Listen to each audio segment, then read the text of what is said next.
Bon, salut les gars. Aujourd'hui, on va parler de quelques indicateurs, mais surtout ma crypto pour cette année. Comme vous pouvez le voir sur l'écran, le Monero contre le dollar américain. Je vais vous expliquer en bref qu'est-ce que le Monero. Donc, le Monero est une crypto-monnaie focalisée sur l'anonymat, créée en avril 2014, dont les transactions sont rendues intraçables grâce à l'usage de plusieurs techniques cryptographiques. Ce qui veut dire qu'on ne peut identifier ni la personne qui a envoyé des XMR, ni la personne qui les a reçus, ni les montants impliqués. Monero impose une confidentialité par défaut, ce qui fait que ceci est valable pour toutes les transactions du réseau. Si vous avez bien compris. Mais vu que le Monero est basé sur l'anonymat, comme tous les autres privacy coins, comme le Dash, le Zcash, le Monero pourrait être menacé par la régulation. En effet, le 15 janvier dernier, Bittrex et d'autres exchanges a décidé de ne plus proposer ces coins sur son service. Bon, passons maintenant à l'analyse graphique, qui est pour moi le plus intéressant de tout ça et qui va nous permettre de déduire si cette crypto-monnaie va exploser en 2021.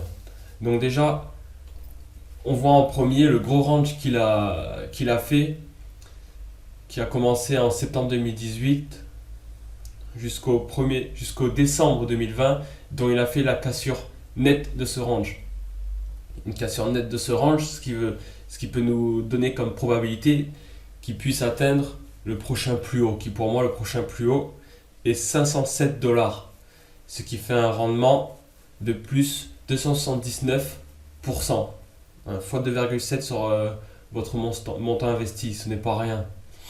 Mais le plus important dans tout ça, c'est pourquoi je me place acheteur sur cette crypto, malgré qu'il peut être délisté de certains exchanges. C'est-à-dire délisté de certains exchanges, peut-être moins de volume sur cette crypto-là, moins de volume échangé sur cette crypto, et qui peut faire fuir les investisseurs.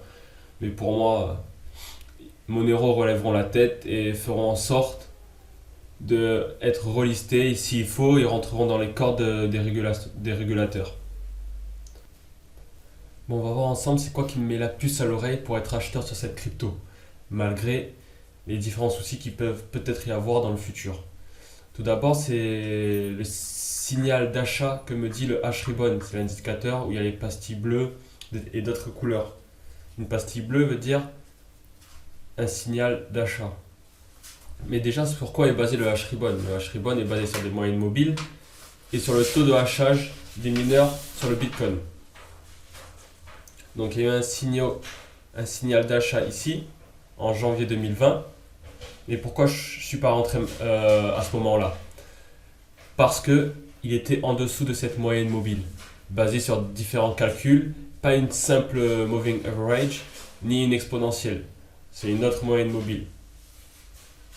Donc en janvier 2020, il y a eu la cassure de la courbe rouge, qui pour moi est déjà un signal d'achat.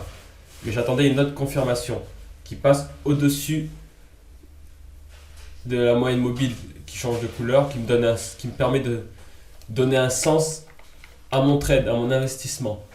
Donc il y a eu une cassure le 1er septembre, en septembre 2020. Ensuite, pourquoi je ne suis pas rentré maintenant? Parce qu'il était dans un range. Il vaut mieux attendre la cassure du range. La cassure du range a eu lieu en décembre 2020. Donc le moment important pour se placer, le meilleur moment pour se placer, je dirais, c'est maintenant, en janvier 2021. Mais la question maintenant, c'est quand sortir de notre investissement. Vous pouvez sortir à son ATH au plus haut, qui est à environ 507-509 $. Ou simplement, j'ai deux indicateurs qui me permettent aussi de me donner des points de sortie. Vous voyez la courbe bleue ici et la courbe rouge ici. La courbe rouge peut être un signal d'achat, mais aussi un signal vendeur. Quand cette courbe rouge croisera, touchera la courbe bleue, ceci sera un signal vendeur. Mais ce qui ne veut pas dire qu'il va s'arrêter obligatoirement. Il pourra très certainement continuer plus loin. Donc du coup, on pourrait sortir à 50% de notre position à son ATH et laisser courir le reste jusqu'à ce que la courbe rouge croise la courbe bleue. Donc voilà ce qu'il en est pour moi pour le Monero. je mets un billet acheteur sur cette crypto, il y a vraiment un gros potentiel à aller chercher sur le Monero cette année. Et je vais vous présenter, vous parler un peu plus de ces indicateurs. On va aller sur le Bitcoin directement pour vous expliquer un peu plus en détail. Donc très belle poussée du Bitcoin ces derniers mois, c'est magnifique. Donc comme je disais tout à l'heure, avant de se placer acheteur sur une crypto, j'attends un signal d'achat du H-Ribbon, qui est l'indicateur en dessous avec les pastilles bleues. Donc ici, il y avait un signal d'achat. Il se trouve directement au-dessus de la moyenne mobile qui change de couleur, qui permet de donner un sens à mon trading si je suis acheteur ou si je ne me positionne pas. Vu que le marché est au-dessus, je suis acheteur. Et en plus de ça, lors du signal du H-Ribbon, le marché se trouve directement au-dessus. Et pour le coup, là, on peut directement se placer ici, au-dessus de la moyenne mobile pour donner un sens à mon trading. C'est bon, c'est validé, on est acheteur. Au-dessus de la courbe rouge, la courbe signal, on est acheteur. Donc, on se place à 9100 et on laisse couler. On peut liquider la moitié de sa position à son ATH qui était 20 300 sur certains exchanges. Et donc laisser courir le reste. Vous voyez, la courbe rouge n'a toujours pas croisé la courbe bleue. Donc il peut très bien aller encore jusqu'à 50 000, 100 000. Il y a un très très large potentiel aussi encore sur le Bitcoin. Donc les deux courbes ici, la rouge et bleue, me permettent d'avoir un signal vendeur mais aussi acheteur pour la courbe rouge. Et celle-là qui change de couleur me donne un sens à mon trading, si je suis acheteur ou rien.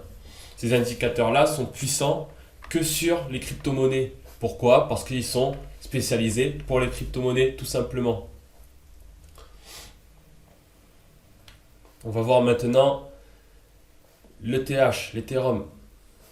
L'Ethereum, c'est pareil, très très grosse performance ces derniers mois. Donc, il y a eu un signal achat ici en janvier 2020. Il a cassé la ligne rouge. Donc c'est bon, première confirmation. Et ici, il a cassé, il est passé au-dessus de la courbe qui me donne un sens à mon trading. En juillet 2020, on se positionne à 358. On cherche l'ATH, 1464. Et on laisse courir le reste. La courbe rouge n'a toujours pas croisé la courbe bleue. Ce qui veut dire que le potentiel haussier est encore présent. On peut aller encore chercher les 5000 sur l'ETH. Pour moi, c'est juste énorme. Bon, du coup, les gars, personnellement, je vois un Bitcoin à 75 000 dollars d'ici quelques mois. Un ETH, on va voir le graphique. Un ETH à 5000 dollars. Et pour la pépite que je vous ai donnée tout à l'heure, l'UXMR, le Monero, tout d'abord, premier étage, son ATH, 510 dollars. Je liquide 50% de ma position et je vais chercher 750 dollars 1000 si le croisement se passe vers ces zones-là. Donc voilà. Personnellement, un Bitcoin à 75 000 dollars. Pour moi, c'est très très probable. Donc merci les gars d'avoir écouté. Et pour envoyer de la force, n'hésitez pas à vous abonner pour être notifié de la seconde pépite que je vais vous envoyer dans la prochaine vidéo.